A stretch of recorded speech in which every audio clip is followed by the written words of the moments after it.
السلام علیکم ناظرین، پروگرام ادب دیب میں آپ کا میزبان شہزاد اسلم راجہ حاضر ہے۔ ناظرین، آج ہم جس ادب پارہ پر بات کریں گے وہ ہے مکمل کی تلاش۔ جی ناظرین، بلال شیخ کے افسانوں کا پہلا مجموعہ مکمل کی تلاش، جس میں 21 افسانے شامل ہیں۔ میں بلال شیخ کو ان نوجوان لکھاریوں میں شامل کرتا ہوں جو بہت کم وقت میں اپنے قارئین کی توجہ حاصل کرنے میں کامیاب ہو جاتے ہیں۔ اس کتاب میں بلال شیخ کی شامل کہانیاں اپنے قاری کو بہت کچھ سوچنے پر مجبور کر دیتی ہیں۔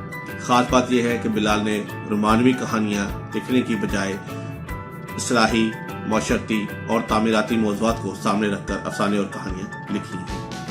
یوں تو اس کتاب میں شامل تمام تحریریں ایک سے ایک بڑھ کر ہیں، لیکن مجھے ذاتی طور پر ان کی تحریر فقیر اور دانشور اور قیدی اور آزادی بہت پسند ہے۔ بلال کی تحریر پڑھ کر میں یہ کہہ سکتا ہوں کہ وہ اپنے معاشرے میں ارد گرد لوگوں کے چہروں کو پڑھتا ہے، اس پر سوچتا ہے، غور و فکر کرتا ہے، تب جا کر وہ اصلاحی، معاشرتی اور تعمیراتی کہانیاں بن کر اپنے سپرد قلم کرتا ہے۔ اس خوبصورت کتاب کو دارالموصف نے شائع کیا ہے۔ کتاب حاصل کرنے کے لیے سکرین پر دیے ہوئے نمبر پر رابطہ کر کے کتاب منگوائی جا سکتی ہے۔ میری دعا ہے کہ اللہ پاک بلال شیخ کو ہر قدم پر کامیابی دے اور وہ اپنے قلم سے ایسی ہی تحریریں لکھ کر ادب کی آبیاری کرتے رہیں۔ یہ ناظرین، یہ تھا آج کے ادب پارہ کا تعارف فقیر کی زبانی۔